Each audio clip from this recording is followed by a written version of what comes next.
મને દુખાવો કમરમાં થતો હતો અને ચાલવામાં તકલીફ પડતી હતી. આમ લથડિયા જેવું આવતું હતું. મારું ઓપરેશન દૂરબીનવાળું થયેલું છે અને તારીખ 26/2/2016ના રોજ થયેલું છે. અત્યારે 9થી 10 વર્ષ થઈ ગયા છે. હાલ મને કોઈ તકલીફ છે નહીં અને ઓપરેશન મારું એકદમ સક્સેસફુલ છે. આજની તારીખમાં પણ મને દિવસના 12 કલાક કામ કરું તો પણ કોઈ તકલીફ પડતી નથી. મારું નામ શાહ હર્ષદ કુમાર લાલચંદ શાહ છે. મારી ઉંમર અત્યારે 59 વર્ષ છે. મારે રહેવાનું પાર્શ્વનાથ નગર 785 જનતાનગર ચાંદખેડા. મારું મૂળ વતન કડી પાસે ખાવડ ગામ છે અને હું રહું છું અહીંયા ચાંદખેડા જનતાનગરમાં. ઉનાળાના ટાઈમમાં એક વખત અમે ચાલવા જતા હતા, રાતના ટાઈમે વોકિંગ કરવા, હું અને મારા પત્ની બંને. અને ચાલતા ચાલતા વચ્ચે ગટરનું કામ ચાલુ હતું. એમાં પેલી આરસીસીની રીંગો કાપેલી પડી હતી, એમાં મારો પગ આવી ગયો અને હું પડી ગયો હતો. એ પછી મને ઊભો કરવામાં આવ્યો અને આમ નોર્મલ લાગ્યું, એવું નહોતું. પણ એના 6 મહિના પછી મને દુખાવો ચાલુ થઈ ગયો હતો. ચાલુ એટલે આમ જણજણાટી થાય અને આમ પગ દુખ્યા કરે પગમાં, રાઈટ પગમાં. એટલે બહુ જ આમ પેઇન થતું હતું. ચાલવાની ઈચ્છા ખૂબ થાય પણ ચલાતું નહોતું. પછી તપાસ કરાવડાવી તો કોઈ કે રાંઝણ છે, આમ છે, બધું કરાવ્યું. પણ પછી જ્યારે સારા ડૉક્ટરને બતાવી તો એમને MRI કરાવી. ડૉક્ટર ભરત શાહનાથી અમે વાડ જ બતાવી હતું, એમને MRI કરાવડાવી હતી. હા, તો મને તકલીફ એ પડતી હતી કે ચાલવાનું થાય તો કંટાળો જ આવે, આમ જણજણાટી પગમાં થયા કરે, એટલે ચાલવાની ઈચ્છા થાય નહીં. અને થોડું ચાલીએ તો આમ બેસી જવાની ઈચ્છા થાય, એવી તકલીફ થતી હતી. અને સીડી તો લગભગ ચડાતી જ નથી. આ તકલીફ હતી મને એ વખતે.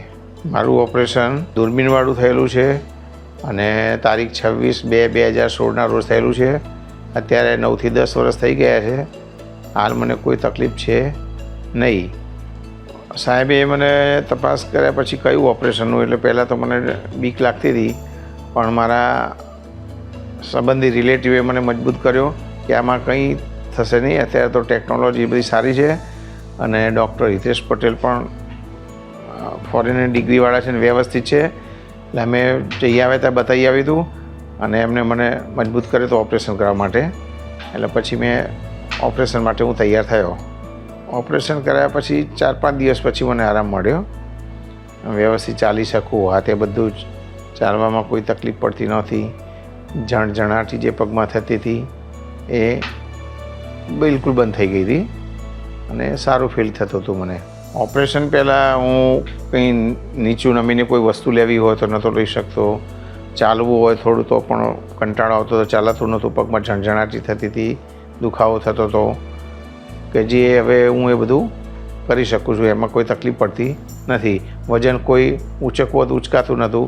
અત્યારે નોર્મલી 4-5 કિલો વજન ઊંચકવું તો કોઈ ચિંતા છે નહીં. જોકે ડૉક્ટરે ના પાડી પણ એ છતાંય હું ઊંચકી શકું છું, મને કોઈ તકલીફ પડતી નથી. હવે હું સારી રીતે ગાડી પણ ચલાવી શકું છું, ઘરના બધા કામ પણ કરી શકું છું જાતે.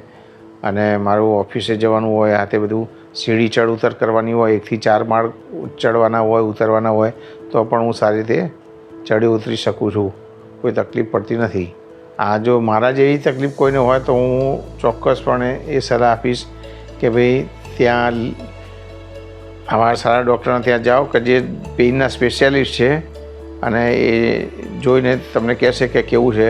અત્યારે તો સરસ લેટેસ્ટ ટેકનોલોજી આવી ગઈ છે કે જેનાથી સર્જરી બહુ સારી રીતે અને ઝડપથી થઈ જાય છે અને કોઈ ટાંકાના ઓપરેશન કે એવું કંઈ લેવાતું નથી. એટલે હું ચોક્કસ એ લોકોને પ્રિફર કરું કે ભાઈ તમે આ જગ્યાએ જાઓ અને ત્યાં તમારું જે કંઈ તકલીફ હોય કહો તો એ સોલ્યુશન થઈ શકે છે એનું. બીજું મારે ખાસ એ કહેવાનું કે મને જે આ તકલીફ હતી અને હું સરને બતાવી આવ્યો, ઓપરેશનનું નક્કી થયું, ઓપરેશન ખૂબ સારી રીતે થયું. એ બદલ હું ડૉક્ટર હિતેશ પટેલનો ખૂબ ખૂબ આભાર માનું છું. અને ત્યાંનો જે સ્ટાફ પણ ખૂબ જ સુંદર છે, કોઓપરેટવાળો છે. એ કોઈ પણ કામ આપણું હોય તો એ સારી રીતે આપણને હેલ્પ કરે છે અને કોઈ તકલીફ પડતી નથી ત્યાં. એ વખતે મારી સાહેબની હોસ્પિટલ પણ નવી હતી અને ખૂબ મજા આવી હતી. મને તો આમ ત્યાં પિકનિક જેવું લાગતું હતું. સાહેબે પણ એક વખત કોમેન્ટ કરી હતી કે ભાઈ હર્ષદભાઈ તમારી જાન આવી છે કે શું કે આટલી બધું કે પબ્લિક કે મેં સાહેબ એ તો હવે લાગણીથી બધા આવે. બાકી ખૂબ મજા આવી હતી. આજના દિવસમાં પણ હું એ મારી સર્જરી યાદ કરીને એન્જોય કરું છું, એમ ખૂબ યાદ કરું છું. અને સાહેબનું પણ બહુ સહકાર સરસ રીતે મળ્યો હતો.